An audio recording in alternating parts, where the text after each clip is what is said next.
pertanyaan buat banyak orang arkeolog. Karena apa?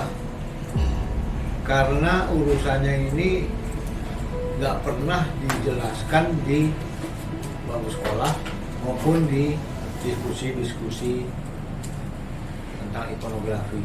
Jadi misalnya gini, kalau kita tanya, ini arca ini gaya Singosari, tapi gaya Singosarinya itu di mana nggak ada yang bisa menjelaskan, dan kita tidak pernah diajarkan untuk menganalisis sebuah arca itu harusnya perbagian. Jadi dari tiap-tiap bagian itu mana yang paling kuat di situ, di arca itu. Nah, itulah yang bisa kita ambil.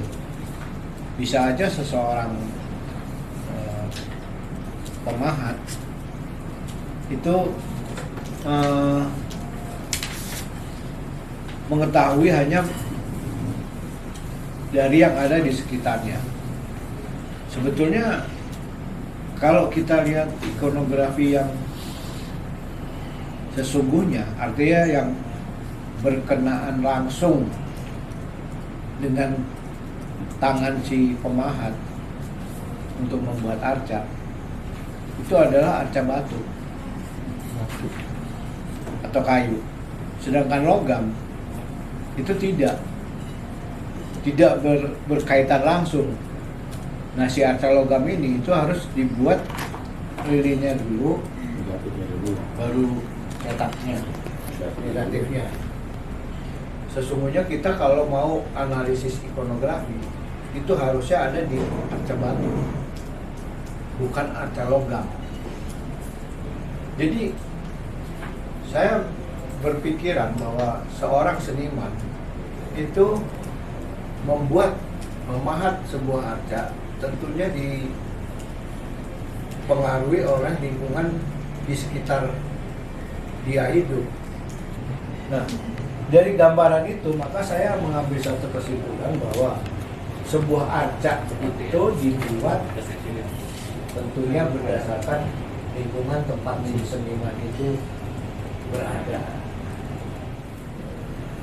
Sampai saat ini yang kita percaya sebagai awal budaya India masuk itu adalah di Kalimantan Timur, di Kutai. Di situ disebutkan ada dalam prasasti genealogi suatu keluarga dari bapaknya, kemudian sama raja yang memerintah. Di situ genealoginya, antara lain itu. Kemudian upacara-upacara yang dilakukan di situ. Nah, dari sini kita udah melihat yang tadinya lokal, ya, katakanlah itu satu kelompok suku gitu, suku bangsa di situ, katakanlah Dayak katakannya. Masuknya budaya India, maka dia menyerap unsur-unsur budaya India dalam bentuk pemerintahan kerajaan. Tadinya nggak ada kerajaan, tapi terus dengan adanya budaya India ada kerajaan. Seperti misalnya di Angkor. Di Angkor itu Jayawarman II, dia dinobatkan oleh seorang Purohita. Yang tadinya itu Purohita itu dijabat oleh orang India. Setelah ada budaya India di sana cukup kuat, barulah orang lokalnya yang jadi Purohita itu. Nah, arca Buddha yang paling tua yang bisa terdeteksi ini yang dari Kota Bangun. Kita lihat di sini dari pakaiannya itu seperti pakaian arca-arca dari Gandhara. Arca-arca Gandhara ini arca-arca India Utara yang dipengaruhi oleh budaya Helenisme. Ketika Alexander the Great datang ke sana. Dia mempengaruhi gaya seni yang ada di India Utara, di Gandhara itu. Kita lihat jubahnya itu sangat naturalis kelihatannya. Arca Helenisme itu semuanya itu naturalis. Tapi ada juga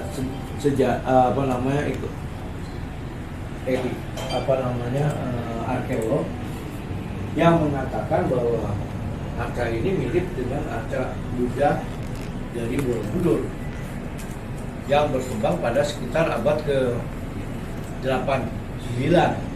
Jadi seperti gaya seni Sailendra, tapi kalau saya nggak melihat kesailendraan arca ini. Memang kalau kita lihat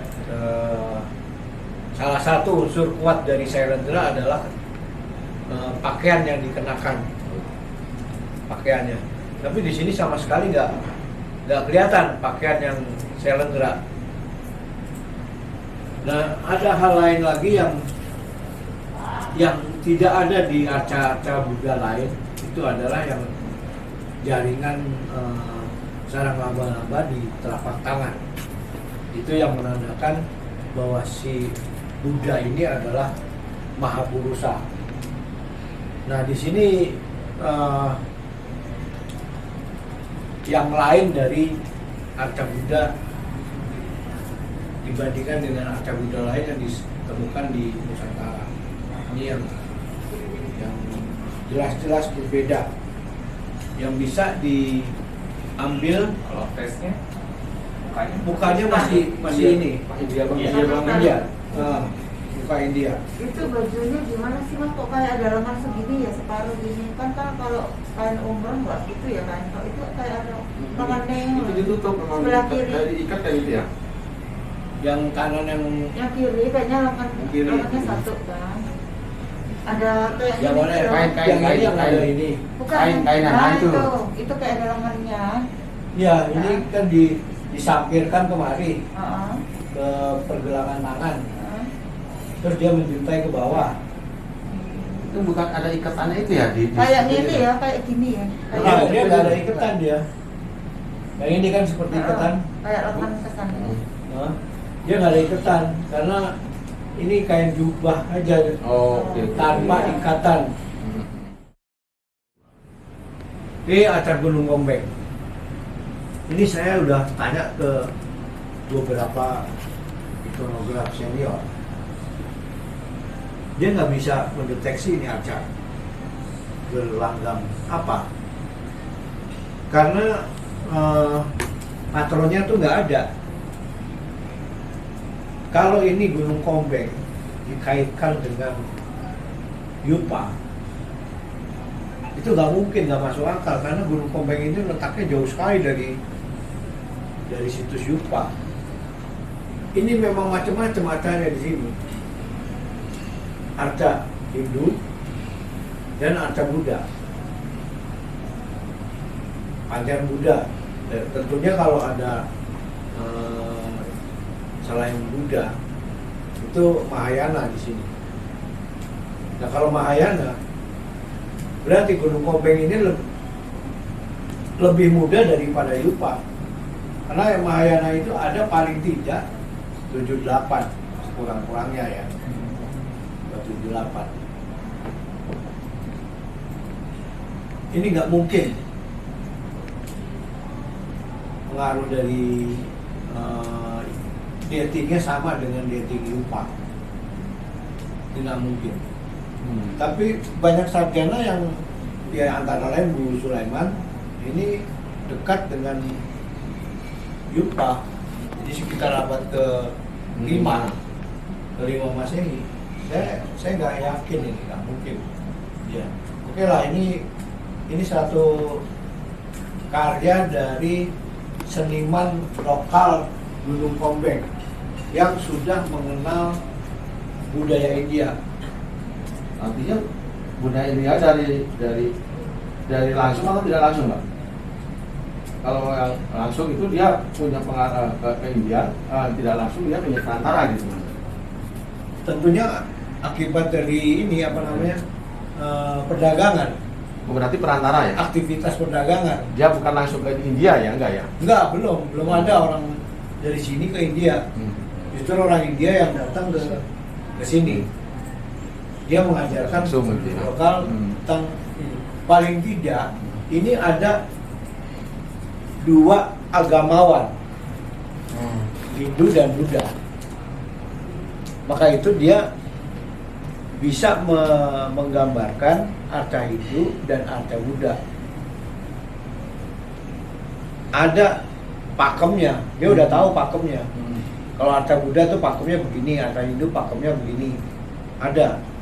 Jadi di sini kita bisa mengetahui bahwa mereka meskipun primitif, tapi dia udah mengenal budaya India detail dengan pakemnya itu. Kalau kita lihat dari arca ini pengaruh dari apa ya, India Selatan ini yang berkembang pada abad ke-6 ke-7. Tapi kalau dilihat dari mukanya, itu mukanya kalau menurut seorang epigraf India, Tripati, ini mukanya muka Sri Lanka, terutama pada bagian pipinya atas itu ini Sri Lanka. Jubahnya itu jubah dari apa ya, India Selatan itu, Kosgupta. Ada pendapat kalau kita mau menentukan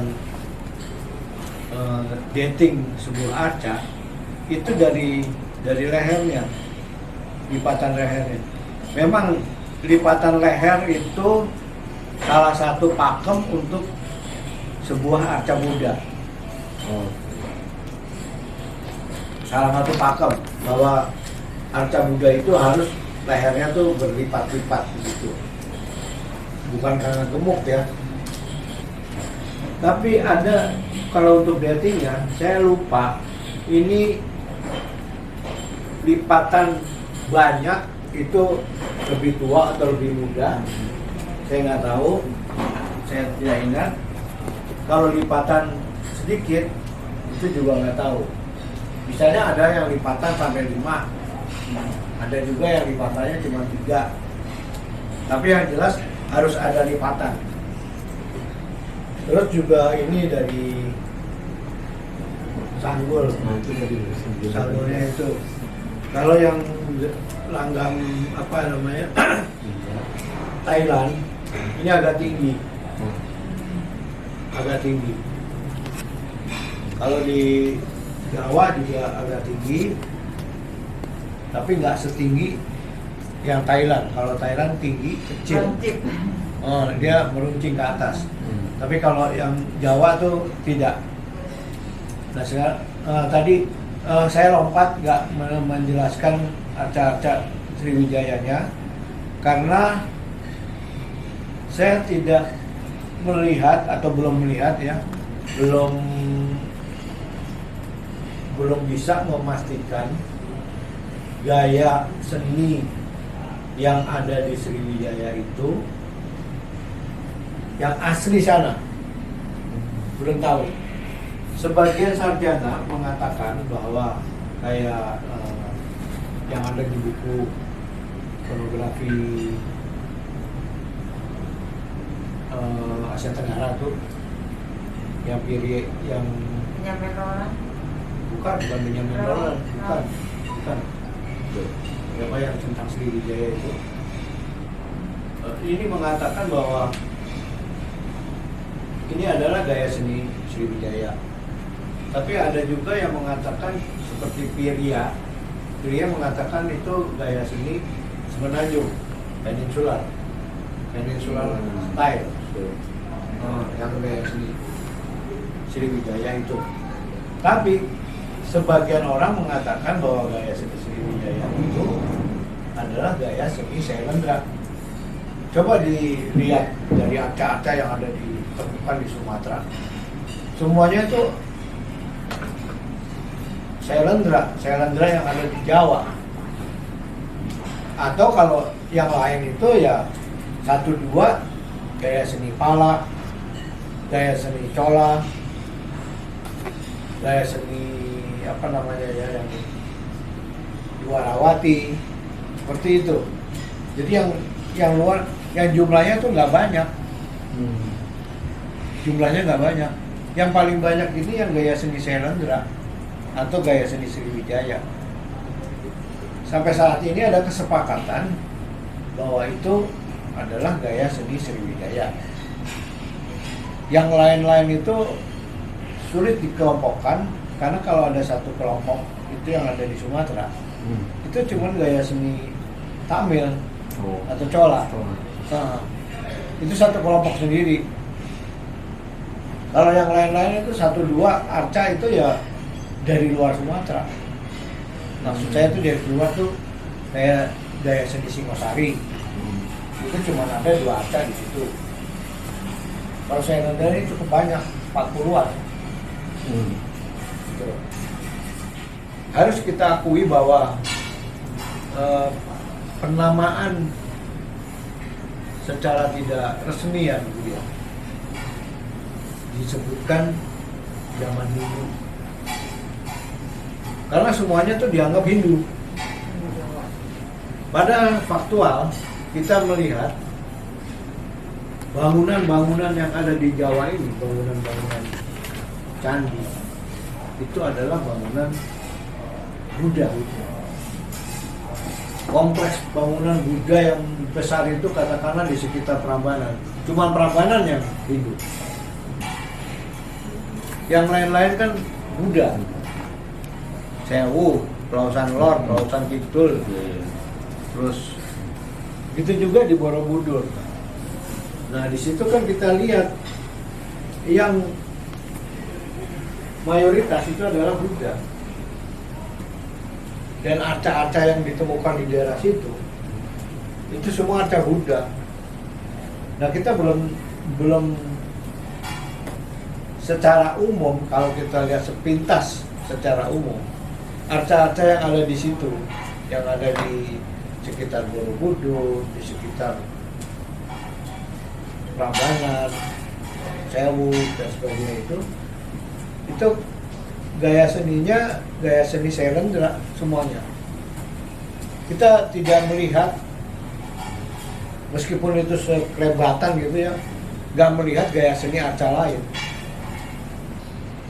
Jadi kalau kita lihat dari prasasti-prasasti baik yang ada di Jawa maupun di luar Jawa, ini tokoh Rakai Panangkaran ini yang dikenal di mana-mana sebagai seorang yang mempunyai julukan pembunuh musuh-musuh yang gagah berani.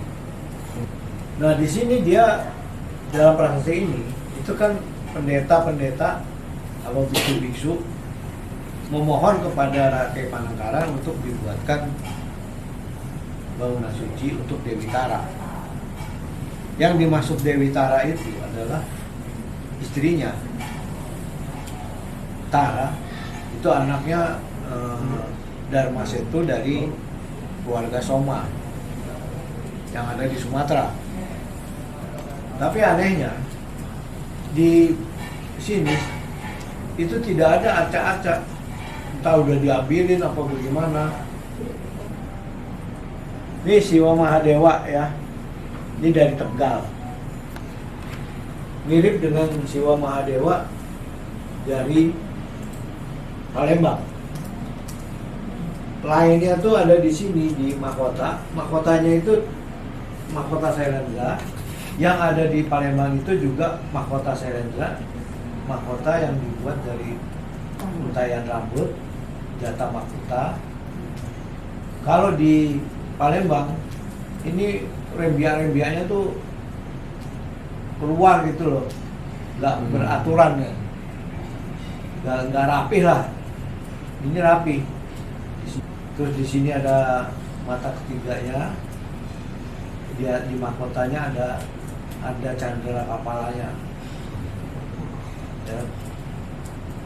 Nah ini saya nggak jelas karena nggak pernah lihat arca aslinya. Di sini dia megang apa, ini megang apa, nggak begitu jelas. Yang jelas ini megang kendi, ini megang penghalau lalat. Ya. Nah, di mana keserendraannya? Yang pertama itu adalah di mahkotanya, jatah mahkota. Kemudian perhiasannya. Perhiasannya ini raya tapi anggun. Terus kemudian pakaiannya pakai sarung. Di sini biasanya ada lipitan biru, ada birunya. Nah, di situ letak Sailendra. Ditambah dengan di sini hiasan kepala harimau. Ini. Meskipun sama, bukan sama, yang sama itu justru Singosari ya. Singosari itu perhiasannya, pakaiannya juga banyak gitu, raya, lebih mewah gitu loh, dibandingkan sama Sailendra. Kalau Sailendra ini sederhana tapi anggun gitu loh. Upawita bisa berupa ular, bisa berupa apa namanya tali aja, bisa berupa pita dua, macam-macam. Di sini kan kita lihat mahkotanya, jatah mahkota, pakaiannya ya ini tadi cukup sayang ini patah gitu ya, dia bisa dipastikan ini pakai kain panjang gitu. Jadi di sini ikan Maitreya, manusia Buddha.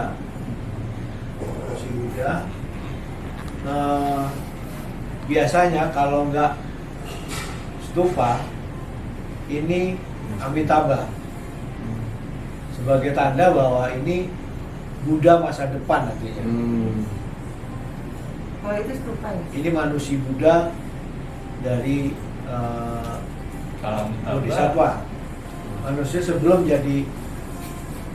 jadi apa namanya Bodhisattva, dia Maitreya. Nah, di sini simbolnya di sini stupa. Nah, ini dimanapun pakemnya pasti sama. Kalau nemu Maitreya ya, pakemnya itu sama. Tapi kalau sepengetahuan saya di Indonesia ini cuma ini aja yang Maitreya. Baru ini yang ditemukan. Ini dari mana Mas?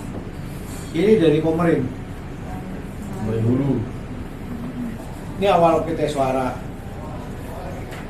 Di sini relungnya Amitabha. Mahkotanya jatah mahkota. Terus di sini kalau ini saya lihat kain panjang, pakai apa uncal. Terus kulit harimaunya itu di sini di paha kanan luar. Kalau yang ini yang disimpan di Museum Nasional. Nah sekarang kita masuk langgam Kediri ya.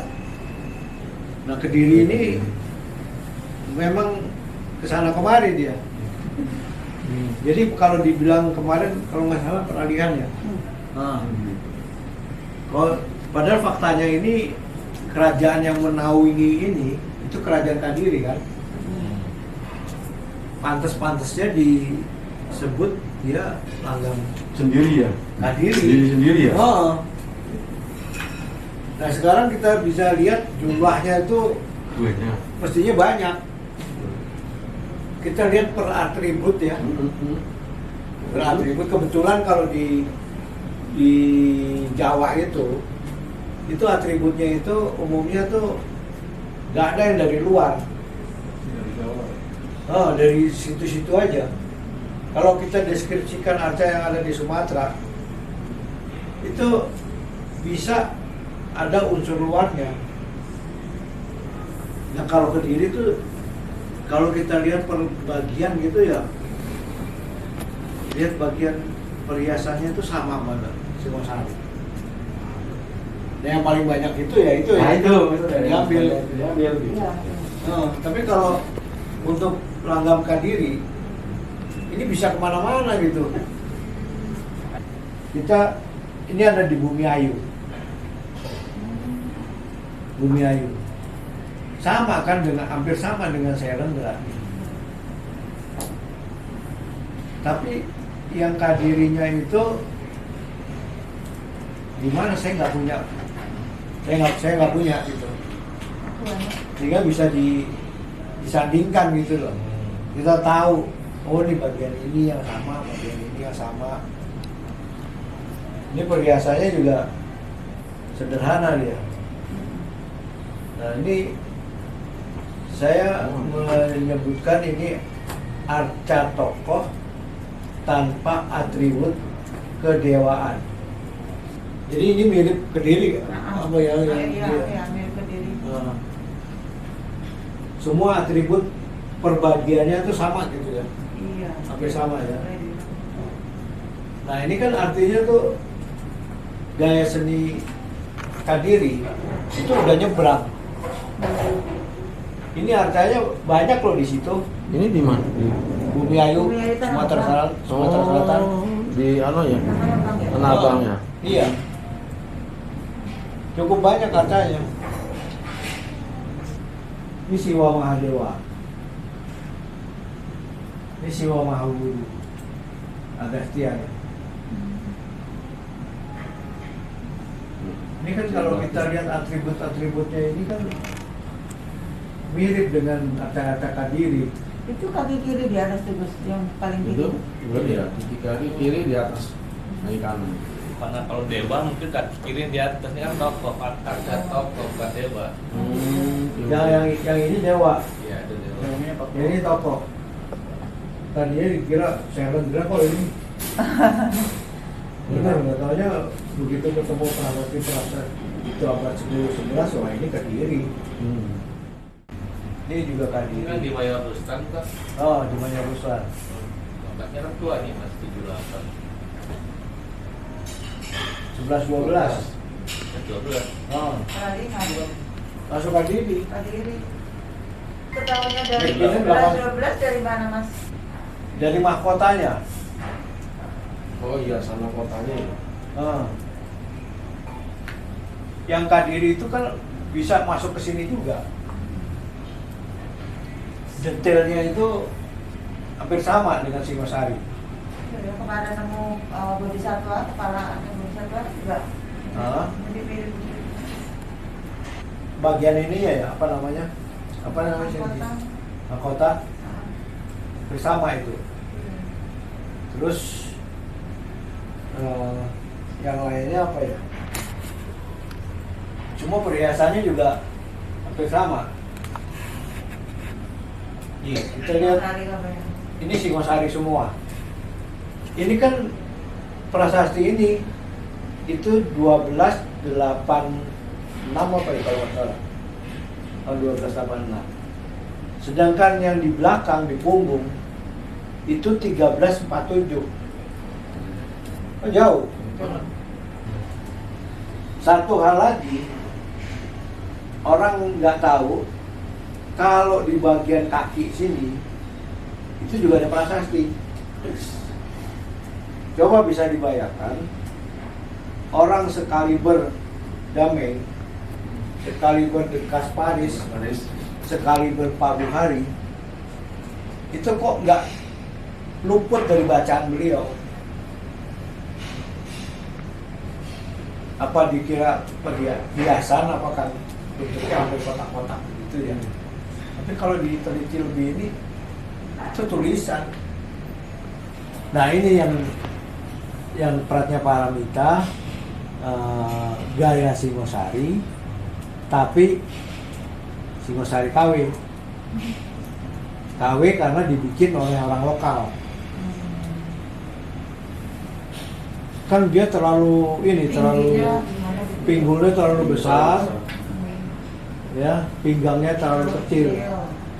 Terus kalau dari samping itu degek gitu loh. Kalau yang Pratnya Paramita Singosari yang aslinya Itu kan enggak. Proporsional. Ya. Oh. Gitu.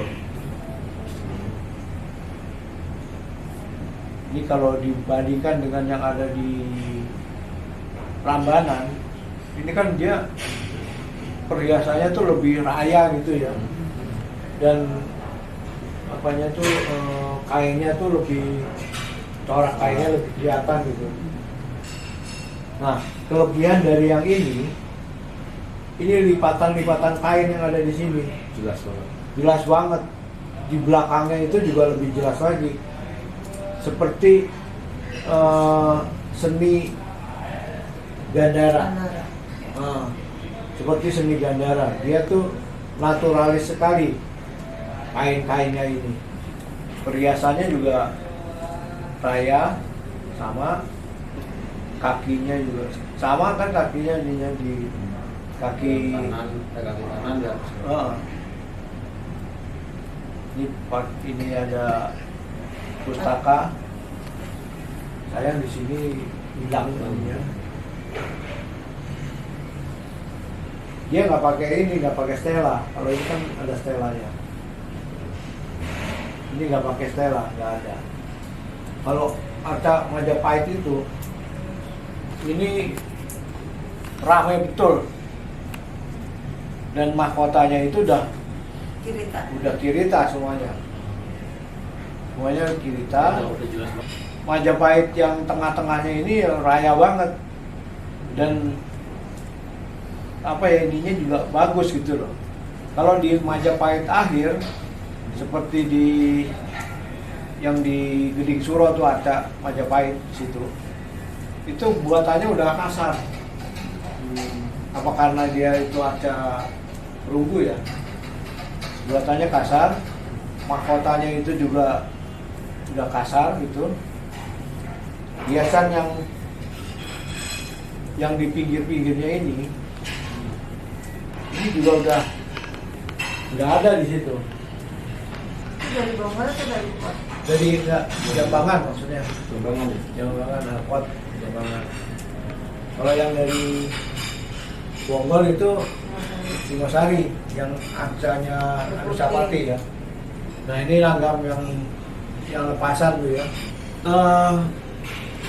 Kita perlu kita catat bahwa arca-arca luar di Jawa ini dapat dikatakan nyaris tidak ada. Nyaris tidak ada. Tapi arca Jawa di luar banyak. Di luar banyak, bahkan di India itu, di Nalanda, ada arca. Di situ disebutkan gaya Jawa Tengah. Padahal itu saya rendah. Saya udah dapat ininya, scan-scanan ya. Ini sebetulnya proporsional ini. Proporsional. Atletis loh. Ini jubahnya termasuk jubah agak tipis. Karena ini kakinya tuh kelihatan. Nerawang ya. Nerawang ini kakinya. Dia dari Muara Jambi, tapi dia lebih tua. Nah ini langgam cola. Langgam cola ini dari kota Cina, bagian dari arca Wisnu banyak, lupa aku. Nah di sini ini kelihatan ini apa namanya, lipatan-lipatan itu yang menonjol banget ini. Ini Buddha dari Padang Lawas. Colanya itu kelihatan dari mukanya yang Buddha telur. Terus ininya juga tinggi. Jubahnya menutupi pundak sebelah kiri, yang kanannya itu terbuka. Kalau ini yang dari Jambi, arca Dipa Laksmi. Ini langgam pala. Pala itu yang ini dari Komering, ya. Itu kelihatan dari sini, dari lipatan-lipatan halus kain di sini. Yang sama arca Bodhisatwa dari Jambi juga. itu lipatan kainnya itu jelas sekali kecil-kecil gitu loh, tapi nggak nonjol.